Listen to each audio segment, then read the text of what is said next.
My name is Kwame Matthews, and I'm an associate professor and small ruminant specialist in the Department of Agriculture and Natural Resources and Cooperative Extension.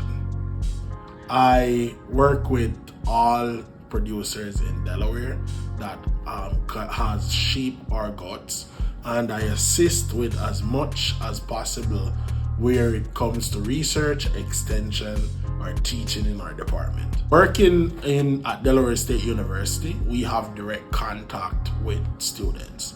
And one of my major aim is to get our students to actually learn by doing. And learning by doing has been working. We have at least 10 students that go through the animal science program to work on the farm or in the lab every single year. So that is one plus for DSU. And directly all my students learn how to handle animals, and they all undergraduate students must participate in animal production research work at the farm. And therefore, that is a plus for our students. Most of the students that leave Delaware State University with a real interest and drive to go further, they are all working in an area in animal science that they love. So in Delaware, there is over 140 small ruminant producers, which I work with closely with at least 20 of those producers on a regular basis. The producers I have are normally sheep producers. There's only about 5 to 10 goat producers that we constantly work with. We're increasing the number of goat producers, but most goat producers are into goat because of recreational use and not necessarily for production. So Delaware is a unique place when it comes to small ruminant producers. There is only a very few amount of minority producers in sheep and goat production. About 25% of the producers are going to be minority, and then majority of the producers are Caucasian. These producers, however, are interested in making enough from the goat industry, sheep and goat industry, by either for meat, milk, or fiber. The goat producers we have in Delaware, most of these producers are producers that have been running their business for a very long time, and therefore working with these producers to modify their production system or even assist with their production system is limited because they already have a lot of the knowledge on how to manage animal production. When it comes to parasite, that is where we have most of the problem with the sheep and goat industry, and therefore producers are more apt to listen to you when you have information about sheep and or goats. When I started working at Delaware State University in 2016, we went ahead and modified a lab space in order to do molecular parasitology, and we also have the farm, which is about 75 acres, which we use for animal research. The lab currently does research as applied research and basic research. We have been working on multiple parasites, so we don't only work on the barbapole or Haemococcus contortus. We actually work with Toxoplasma gondii as well to identify the prevalence of Toxoplasma gondii in the state of Delaware. So I enjoy working directly with the farmers. I prefer going on the farm to talk to farmers. I do like doing workshops because our farmers are very, very, very vocal. Once I start doing research and I present it to our farmers, they are normally very interactive and invite you to their farm to do some of that research. Everything we do can be applied to a farm and can be applied directly to what the producers are doing, which is very important. That is why a land-grant university was formed, in order to help people that needed the help directly. So what we do here in Delaware has an impact and is similar to what is done regionally. So in the past, we have created groups, and currently One of our extension group that we have includes Fort Valley State University, University of Maryland College Park, University of Maryland Eastern Shore, and the University and Virginia State University. With that, we have small ruminant specialists at these universities that we collaborate on many projects. We are working together in order to meet the needs of the producers in the Mid-Atlantic and also in the southern region of the United States. Megan Pleasanton, Extension Educator at Delaware State University. So I graduated from Delaware State University in 2009, and I have been associated with Cooperative Extension since I was a student worker in 2007. So I have been around for quite a while. So I work with the DSU Small Farms program and the Master Gardener program. I am acting as their coordinator. So the Master Gardener program in Kent County has 45 active Master Gardeners, and they do a little bit of everything from workshop presentations to a demonstration garden. They also offer a plant sale where they raise money for scholarships for students that reside in Kent County.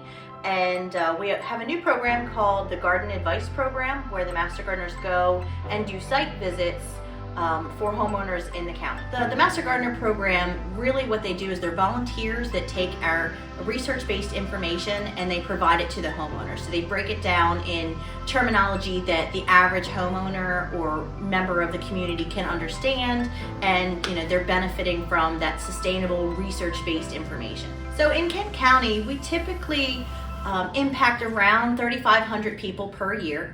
That's through workshops, speaking engagements, our helpline. So we have a helpline that's free. They can call in if they have trouble with any of their gardening issues. We can provide some sustainable information back to them. We also do speaking engagements at libraries and other civic organizations as well.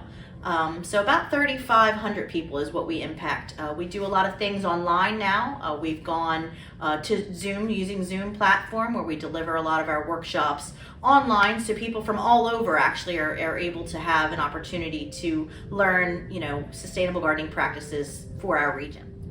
So the Kent County Master Gardeners have been giving a scholarship for the past 15 years. They started with revenue in their account, and they wanted to find a way to give back to the community. So we started doing scholarships, a plant sale to raise funds for the scholarship.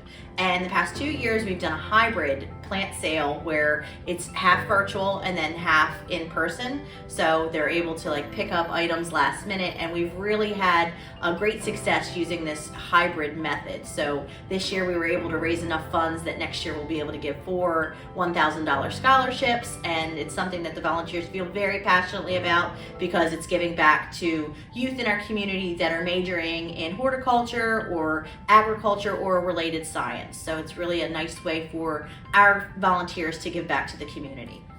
The Kent County Master Gardener recently started a publicity committee where we write articles to the Delaware State News. We've developed a relationship with them, so we have a monthly gardening column to keep the volunteers connected to the community, and it's an avenue to be able to share our upcoming workshops that we have to offer as well. So the Garden Advice Program here at DSU, it allows Master Gardener volunteers to go out to homeowners' homes, and they are able to set 3 priority areas for the Master Gardeners to investigate once they do their site visit, and then they offer them sustainable solutions to some of their gardening practices, and they also get a write-up at the end, and it's a way that the Master Gardeners can increase some revenue for some of their committees to continue operation. For the Small Farms program, we offer an annual conference called the Profiting from a Few Acres Conference, and I am on that committee, and each year the topics tend to change with the trends of the time. We also help small farmers and people that own limited acreage and have small operations on their farmland, and we help people that have woodland acreage and forage lands. So our DSU Profiting from a Few Acres Conference, it's been around for about 15 years, and it's a way for DSU to connect with their small farmers and showcase some of the upcoming ways to make a profit on your farm. We bring in speakers from all over, and it's been very successful in the past. This year we did a virtual version where people could join from all over in the comfort of their own homes and still learn about some practices that small farmers are using in this region to make a profit on their farm. The Profiting from a Few Acres conference is typically held in March. It's normally a 2-day conference, and previously it was done in person, and we've moved to a virtual model now. Yes, I'm Andy Wetherill, and I am an agribusiness extension specialist and adjunct faculty at Delaware State University. Presently we have a new minority farmers association called the First State African American Farmers Association. I am a founding member, and I'm also the Delaware State University link to that organization. I was chiefly responsible for aggregating and coalescing farmers, bringing them together under one roof. That farming association is a fully functional 501c3 organization, and Delaware State was very, very instrumental in helping them to make that happen. The organization was founded in 2018, but it became a 501c3 organization officially in 2020. Now it has about 35 members and about 20 active members. My role is to provide guidance, direction, and resource to the organization. My goal is to make sure that the minority farmers are informed of programs and initiatives that comes from Delaware Department of Agriculture, USDA, as well as university initiatives. If we're doing research and demonstrations that can benefit farmers, we can quickly get to them through the First State African American Farmers Association. It has been a mutually beneficial relationship between Delaware State University and the First State African American Farmers Association.